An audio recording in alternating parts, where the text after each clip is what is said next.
The scratching at the window continued, but when I finally looked outside, I saw my own face staring back at me. I thought it was odd that my reflection was already in the bathroom when I walked in, until it started moving on its own. The monster under my bed was always a comforting presence, until it started speaking to me in my father's voice. As I walked through the abandoned house, I realized too late that the footsteps I was hearing weren't my own.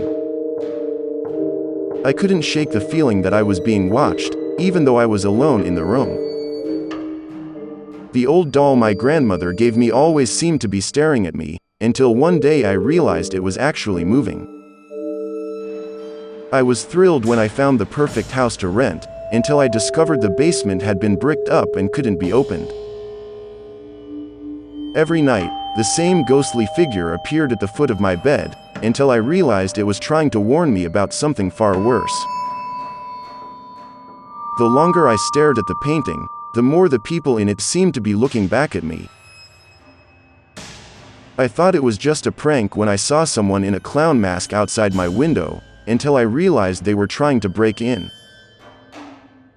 The strange, shadowy figure in the corner of my room always seemed to be watching me, until it started moving on its own.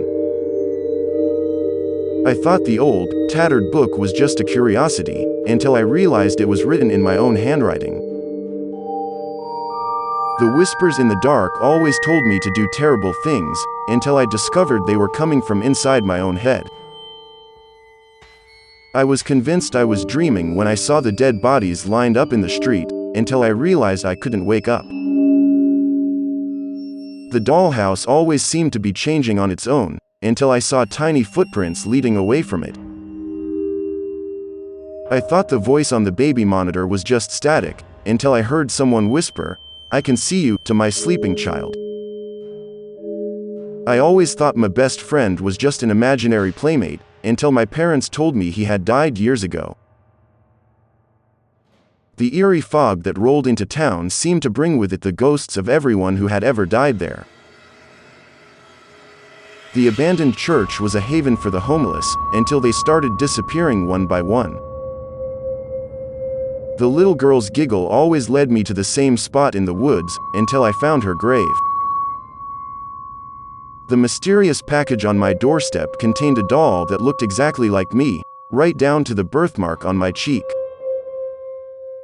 I always felt like someone was watching me through the peephole, until I realized the eye on the other side was my own. The abandoned mental asylum was the perfect place for a photo shoot, until the photos came back and we saw the ghosts in the background. The antique mirror in my bedroom showed me a reflection of a different person every night, until one night it showed me nothing at all.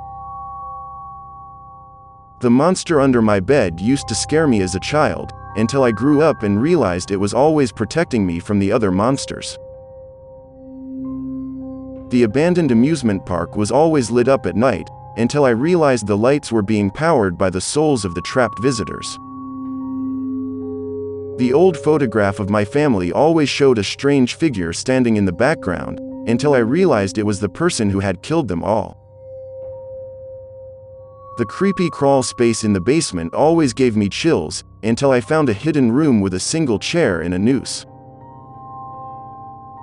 The abandoned hospital always smelled of antiseptic and decay, until I realized the patients were still there, in a different form. The old trunk in the attic was filled with strange artifacts, until I found the one that opened a portal to another dimension. The old mirror in the antique store always showed me a different version of myself, until I realized it was showing me my future.